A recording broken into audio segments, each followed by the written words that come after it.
Chemo chemo biryani చెప్పారు కదా, chemo కలుగుతున్నాయి ఇప్పుడు.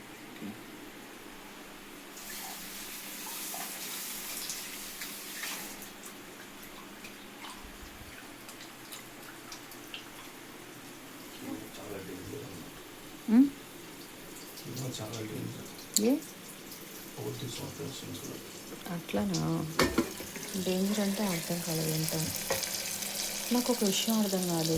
సాయి పద్ధతి ఇప్పుడు లేడీస్ నైట్ కోసం నేను రోజు వెయిట్ చేస్తున్నా. మొన్న ఒక రోజు లేడీస్ నైట్ వెళ్దాం అనుకున్నాం. ఇలా తనకి ఏదో ప్రాబ్లం వచ్చింది, వెళ్ళాడు. తర్వాత చెప్తా అన్నాడు, అంతే, అంతు పంతు లేదు.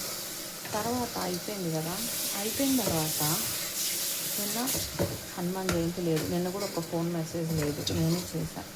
ఇప్పుడు ఇంత ప్రేమ ఉండి రోజు మమ్మల్ని బయట తిప్పేది నిజమే అయినప్పుడు అది ఎలా సడన్గా ఒక ఫోన్ మెసేజ్ లేకుండా అలా గమ్ముగా ఎప్పుడు ఉంటాడు? అంతకుముందు కూడా 1 year అట్లాగే ఉన్నాడు. అయిపోయినా తర్వాత ఈరోజు ఏంటి, పబ్కి ఒక పబ్లో లేడీస్ నైట్ లేదు కానీ లైవ్ సింగింగ్ ఉంది, ఇంకో దాంట్లో లేడీస్ నైట్ ఉంది. ఏంటి అంటే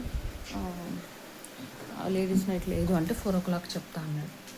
సరే నేను ఏం చేస్తాను, ప్లాన్ బి వర్కౌట్ చేస్తాను. సరే మా ఫ్రెండ్స్ ఎవరో లేడీస్ నైట్కి ఉంటారు కదా, వాళ్ళు ఎవరైనా వస్తే లేడీస్ నైట్కి వెళ్దాం అనుకునేసి, సరే నాకు ర్యాపిడోకి చేసేసేయి, నేను వెళ్ళేసి వస్తానని చెప్తే నేను రాకపోతే చేస్తా అంటే, నువ్వు రాకపోతే అంటే అప్పుడు కూడా అట్లనే ఫోన్లు ఎత్తు ఇట్లనే అయిపోద్ది, ఇప్పుడు చేసేసాను అంటే మళ్ళీ అవికి చేస్తా అనేసి అంటున్నాడు. నాకు అర్థం కాలే, మధ్యలో అవి ఎందుకు వస్తున్నాడు? పబ్కి వెళ్ళేది నేను, ర్యాపిడోకి వెళ్ళేది నేను నీతో మాట్లాడుతా, నువ్వు నాతో మాట్లాడాలి, మధ్యలో అవికి వేస్తా అంటే నాకు అర్థం కాలేదు. దేనికి అలాగా? ఇప్పుడు 1000 ఖర్చు పెట్టినప్పుడు 100-200కి మళ్ళీ అవి అనేసి ఏం నడుస్తుంది వీళ్ళిద్దరి మధ్య అయితే నాకైతే అర్థం కావట్లేదు, దేవుడికి తెలియాలి. మరి నేను మాట్లాడుతుంటే మధ్యలో అవిని ఎందుకు తీసుకొస్తున్నాడు? అవికి ఎందుకు వేస్తాడు?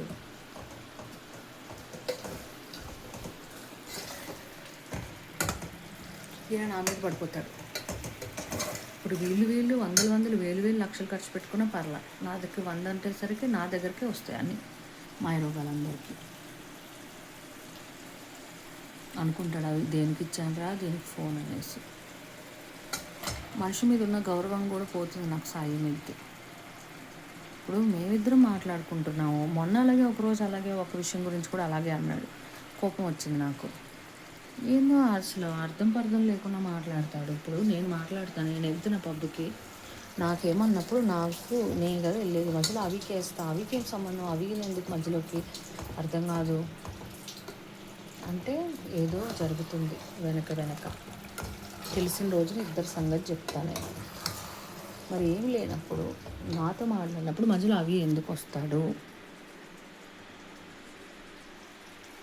ఆ పిల్లోడు ఏంటో అర్థం కాదు, ఎందుకు మాట్లాడు. ఇప్పుడు నిజంగా అంత ప్రేమ ఉన్నప్పుడు మనిషి రోజు కలిసి తిరిగేటోళ్ళు అయితే సడన్గా 1 రోజు 2 రోజులు సంవత్సరాలు ఎలాగా ఉంటాడు విడిగా? God have to know. Or you have to know.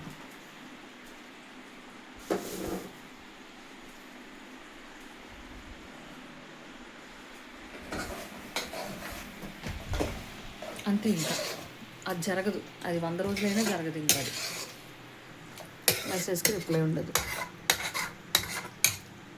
అందుకే నాకు కొన్నిసార్లు నచ్చదు ఆ పిల్లోడు అంటే అసలు.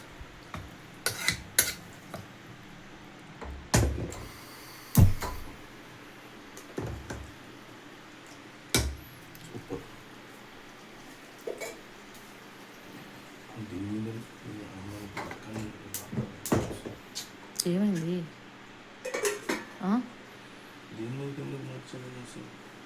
దాని మీదకి మార్చావు నువ్వే. ఆలోచన ఎక్కడో ఉంది. సరే, ఈ వేస్ట్ వాళ్ళందరి గురించి ఎందుకు కానీ, మనకి వేస్ట్ వాళ్ళ గురించి. పొద్దునైతే ఇడ్లీ తెచ్చాడు, ఆ ఫ్రూట్స్ తెస్తాడు, ఆడబడేసింది. నిజంగా ఇన్స్టాగ్రామ్ చూస్తే మన మైండ్లు దొబ్బేస్తాయి. వాటర్ మిలాన్ అంటే పిల్లలకి పెట్టకూడదట, అదేంటి అలా? అయితే వాటర్ మిలాన్లు ఏదో ఉంటాయట, వాంతులు గ్యాస్ట్రిక్ ప్రాబ్లమ్స్ ఉన్నప్పుడట వాటర్ మిలాన్ అస్సలు పెట్టకూడదట. వాటర్ మిలాన్, యాపిల్, మ్యాంగో అట. నిజంగా డాక్టర్లు చదివితే మనం ఇంకా బతకలేం భూమి మీద. అంటే లైక్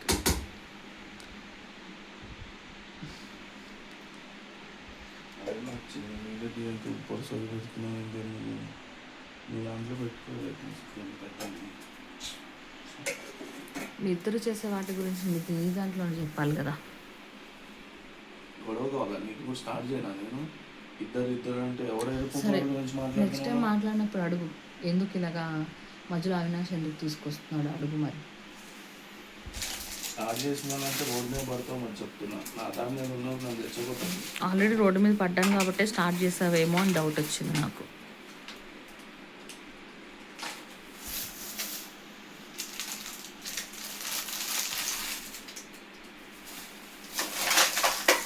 నేను మా తమ్ముడు ఫోన్ చేశారు వీడియో కాల్. అప్పుడే మేము బయటికి ఏదైనా టిఫిన్ తినడానికి వెళ్దాం అనుకుంటున్నాం. వాళ్ళు మమ్మల్ని ఓపెనింగ్కి రమ్మని పిలవలేదు. ఆమె అంటది వాళ్ళ ఫ్రెండు నేను పిలిచాను అంటుంది. ఎప్పుడు వస్తారు అన్నదానికి ఓపెనింగ్కి రండి అన్నదానికి చాలా తేడా ఉంది. ఇప్పుడు పిలవలేదు, ఒప్పుకోండి పిలవలేదని మళ్ళీ ఎందుకు దానికి అడిగిప్పి అడిగిప్పి ఆ అమ్మాయి వాళ్ళ ఇంటికే నన్ను పిలవలేదు. నెలలు ఎన్నోసార్లు విజయవాడ వచ్చేలా ఓపెనింగ్ ఓకే పోనీ, పిలవకపోతే వాళ్ళకి నేనంటే ఇష్టం లేదు పోనీ, వాళ్ళు హ్యాపీగా ఉంటే చాలు నాకు అంతే. ఎందుకంటే నేను ఎవరికైతే మంచి చేస్తానో వాళ్ళకి నేను నచ్చను. నేను మా ఇంట్లో వాళ్ళకి మంచి చేశా, నా ఫ్రెండ్స్కి మంచి చేశా, అందరికీ మంచి చేశా. కొంతమందికి నేను నచ్చను. నచ్చిన వాళ్ళకి నేను ఎందుకు నచ్చలేదు అని ఆలోచించేంత నాకు అవసరం లేదు. నన్ను ఇష్టపడే వాళ్ళు ఉంటారు, దట్స్ ఐమ్ హ్యాపీ. ఎవరు ఇష్టపడకపోయినా పర్లేదు, God is there for me, that's it. అంటే నన్ను ఇష్టపడే వాళ్ళు చాలామంది ఉన్నారు, మళ్ళీ వాళ్ళందరూ హర్ట్ అవుతారు, అట్లేం లేదు. అండ్